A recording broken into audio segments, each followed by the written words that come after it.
Alright guys, balik lagi sama Ketua Sekte dalam pembahasan spoiler versi novel Donghua Solen 2 bagian 401 ya guys ya. Seperti biasa buat teman-teman yang baru gabung atau belum sempat nyimak pembahasan spoiler sebelumnya, Abang Frank saranin nonton dulu ya guys ya, supaya teman-teman gak gagal paham ngikutin kelanjutan spoiler di bagian kali ini. Untuk linknya udah ada di kolom deskripsi. Oke lah, gak usah kebanyakan bebacot dan drama lagi di awal video. Langsung aja kita terobos versi novelnya ya guys ya.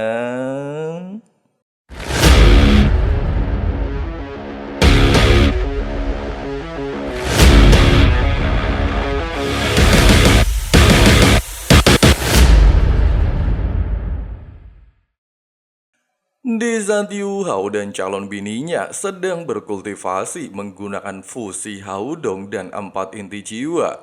2 hari berlalu dalam sekejap mata. Sejak Ye Sisui dan Long Xiaoyao melakukan serangan, kedua limit Doulo tidak lagi kembali melakukan aksi yang sama. Tapi penampilan kedua limit Doulo sebelumnya masih sangat membekas di hati pasukan kerajaan Ryu. Ada semacam ketakutan yang tidak bisa dijelaskan. Kedua limit Doulo terlalu kuat. Mereka berdua berhasil melawan serangan ofensif Alatro terhubung pasukan kerajaan Ryu, bahkan hampir menghancurkan Alatro defensif terhubung. Kekuatan kedua limit Doulo benar-benar di luar imajinasi semua orang. Mereka bagaikan dewa abadi di dunia manusia. Meskipun tidak banyak prajurit terbunuh, tetapi yang masih hidup berada di bawah beban psikologi yang sangat besar, membuat banyak master Alatro tingkat tinggi tidak tersenyum dan memendam ketakutan selama 2 hari penuh. Mereka akhirnya menyadari kebenaran. Mereka akhirnya memahami betapa kuatnya Sekte Rosuci. Dalam hal kekuatan tempur kelas atas, Sekte Rosuci masih yang terbaik di dalam Kekaisaran Ryu. Berita tentang serangan telah dikirim ke ibu kota Radian, namun seperti menghilang dan tidak terjadi apapun.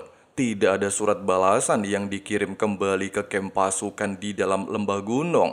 Seperti Sutianran telah mengabaikan pasukannya, sehingga membuat Juzi beranggapan, apakah serangan sebelumnya hanya sebuah pelajaran yang diberikan Ye Sisui? Dalam waktu 2 hari ini, sudah cukup bagi Juzi untuk mengembangkan banyak pikiran. Jika Dewa Kematian Ye Sisui menyerang tanpa henti, maka dia tidak akan melakukan serangan dengan kekuatan penuh di awal baku hantam.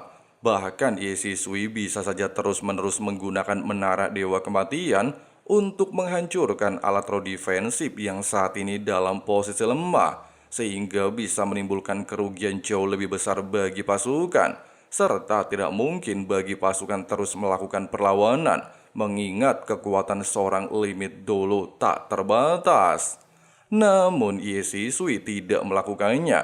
Hal ini berarti Ye Sisui masih sangat khawatir tentang posisi Sekte Rosuci di dalam kerajaan Ryu, serta tidak akan melakukan serangan lagi dalam waktu dekat. Namun entah apa yang akan dilakukan Ye Sisui selanjutnya, Juzi tidak bisa memikirkannya. Permaisuri Dewa Perang Juzi sangat gelisah dalam pikirannya. Dia bahkan lebih bersedia melakukan baku hantam dengan Ye Sisui daripada tenggelam dalam ketakutan seperti ini. Namun tidak peduli apapun konsekuensinya, Juzi bertekad untuk menghancurkan Sekte Rosuci. Jika tidak akan ada kedamaian di masa depan di dalam kerajaan Ryu.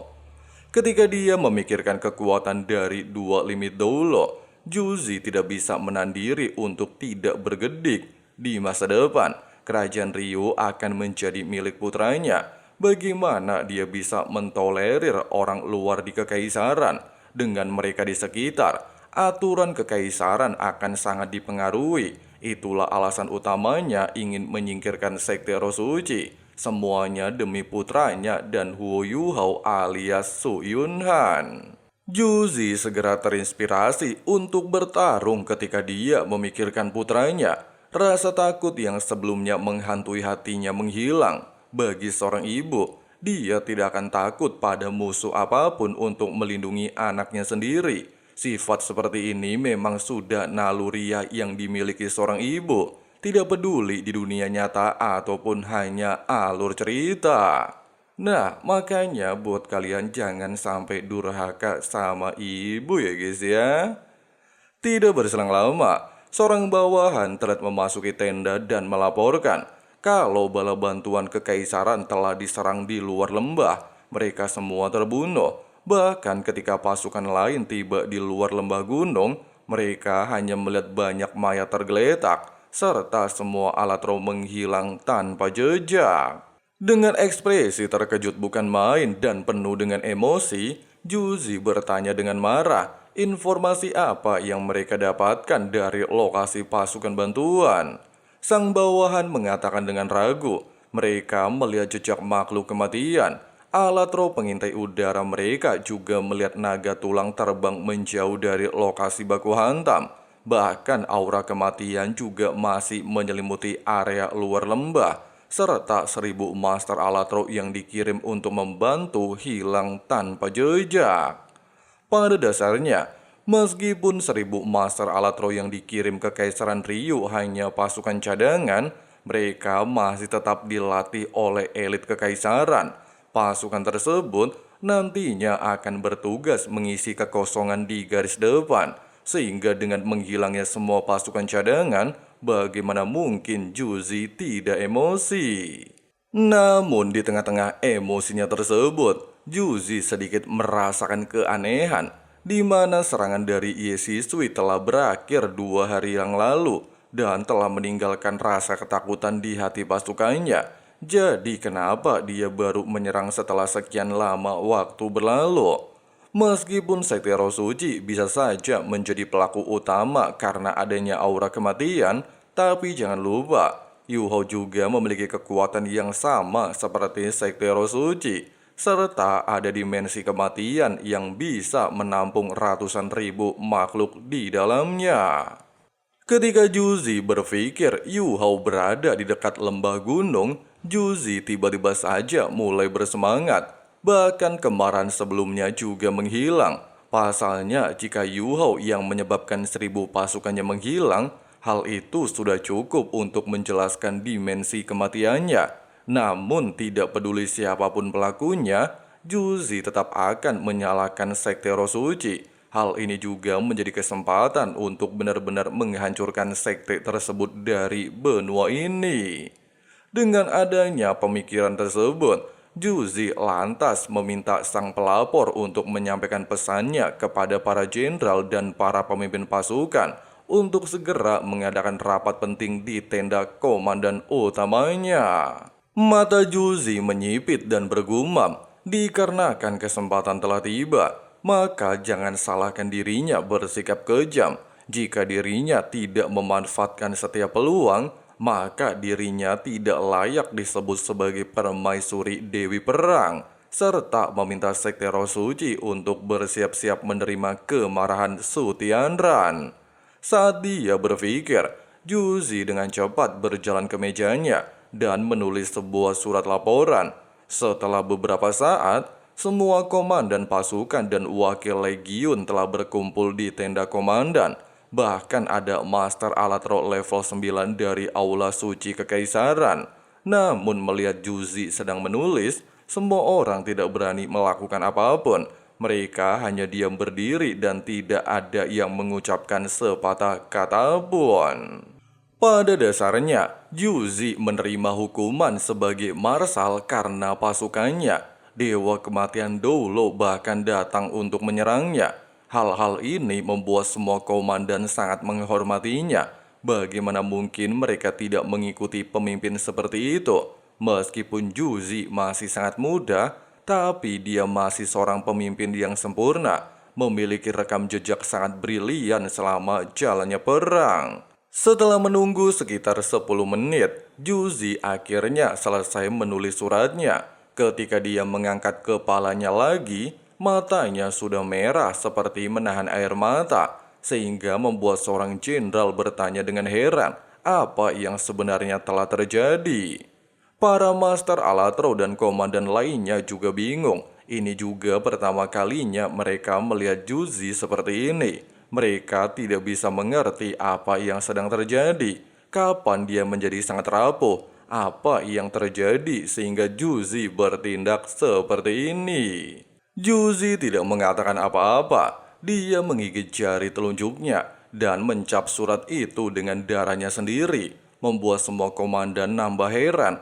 Pasalnya surat tersebut bisa dibilang sebagai surat darah. Jadi apa yang sebenarnya Juzi lakukan? Juzi sendiri perlahan berdiri dan berjalan ke depan. Tubuhnya gemetaran, air matanya sudah mengalir tak terkendali. Dia juga mengatakan, sebagai komandan, dirinya telah mengecewakan semua orang. Seorang komandan berbicara dan bertanya dengan cemas.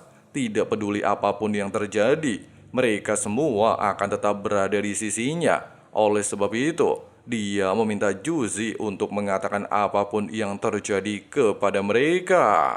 Juzi menarik napas dalam-dalam dan dengan susah payah menjawab. Dirinya telah menerima kabar kalau semua pasukan cadangan yang dikirim ke Kaisaran untuk memperkuat garis depan telah dimusnahkan. Mereka dibunuh tidak jauh dari lembah gunung. 1.000 pasukan cadangan tewas dan diambil jiwanya. Bahkan semua Alatro yang dibawa juga telah menghilang.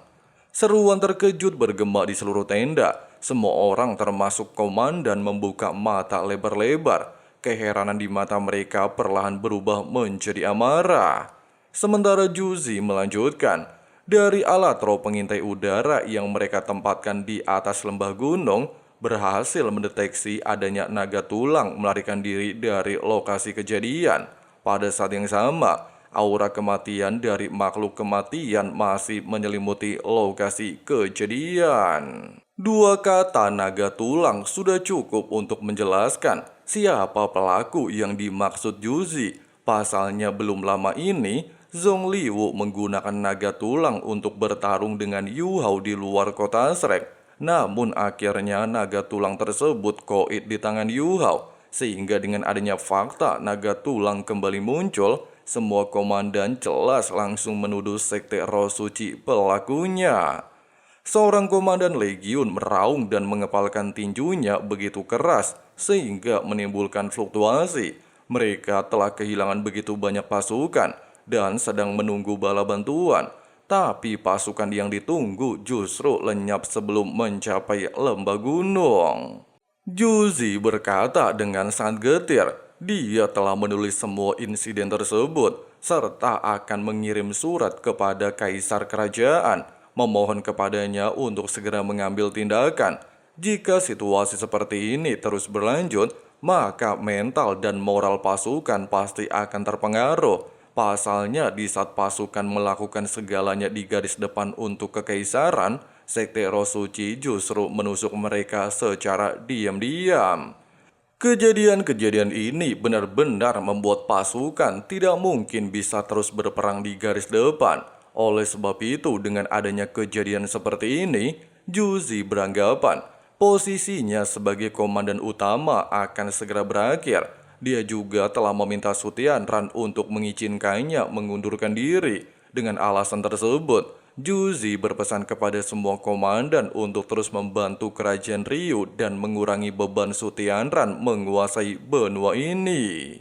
Saat mengatakan hal tersebut, Juzi meraih helm komandan dan meletakkannya di sebuah meja sebagai tanda dia akan mengundurkan diri.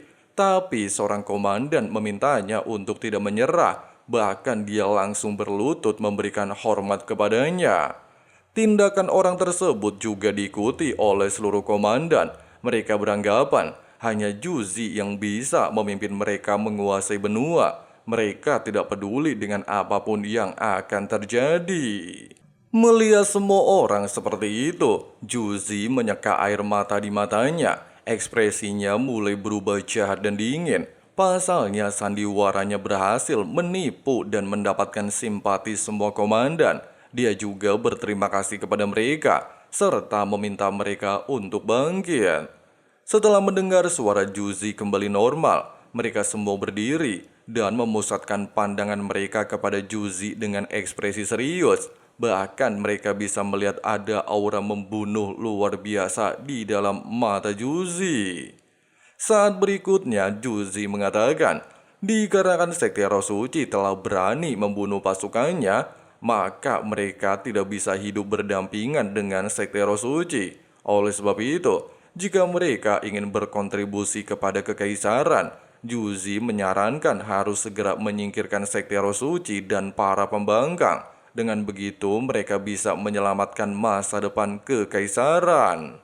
Tidak sampai di sini.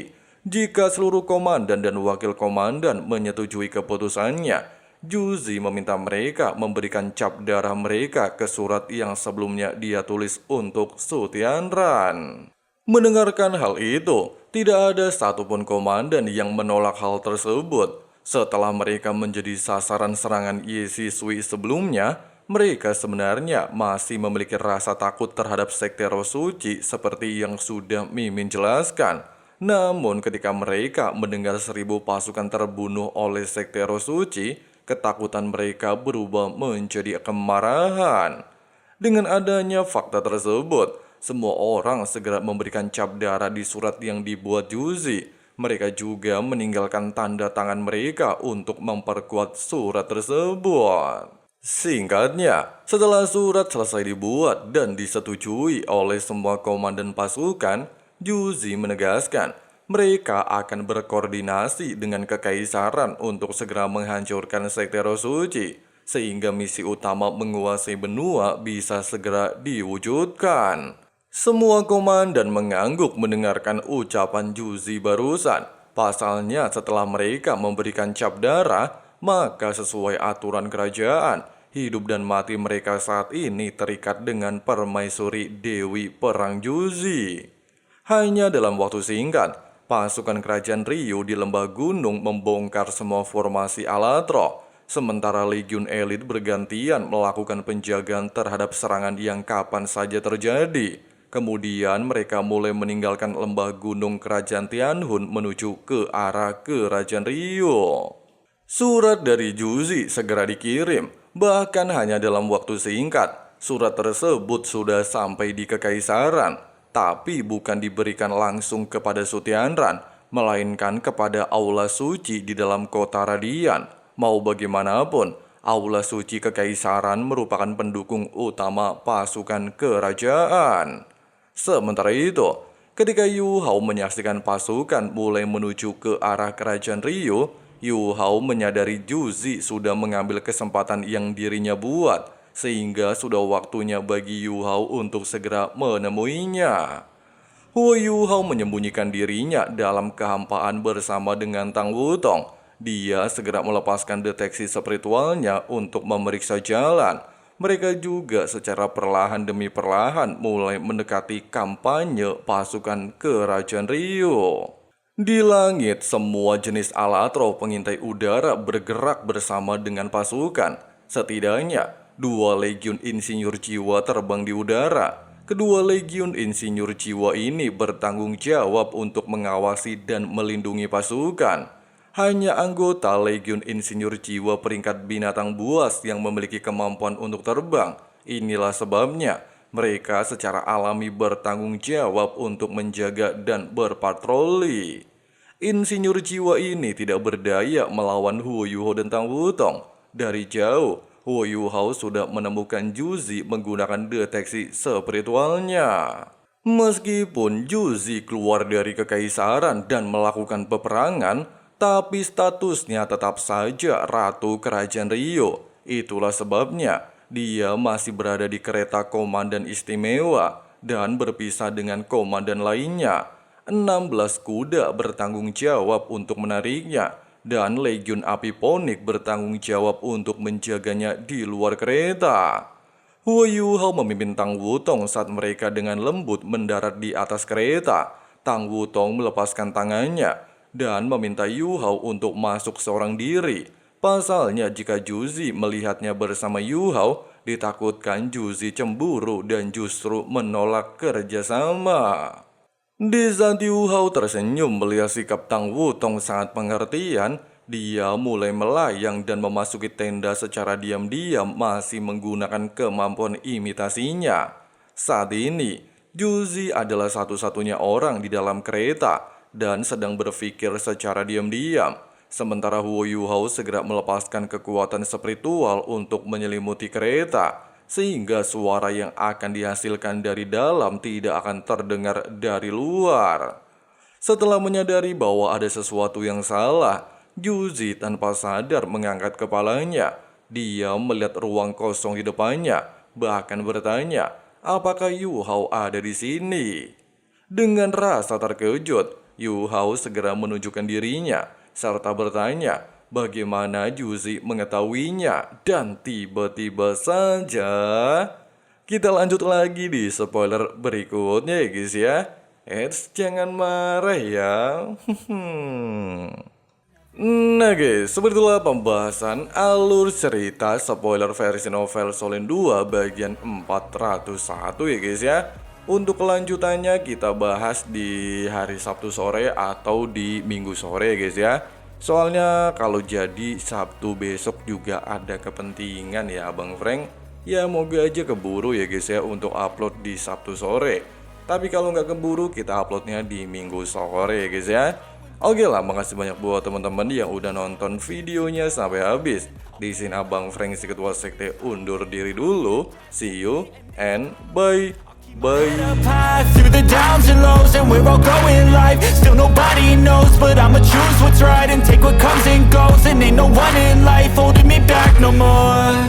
I've seen a lot of change, been through a lot of pain. Some things are not the same as they were a year ago, but all will be okay.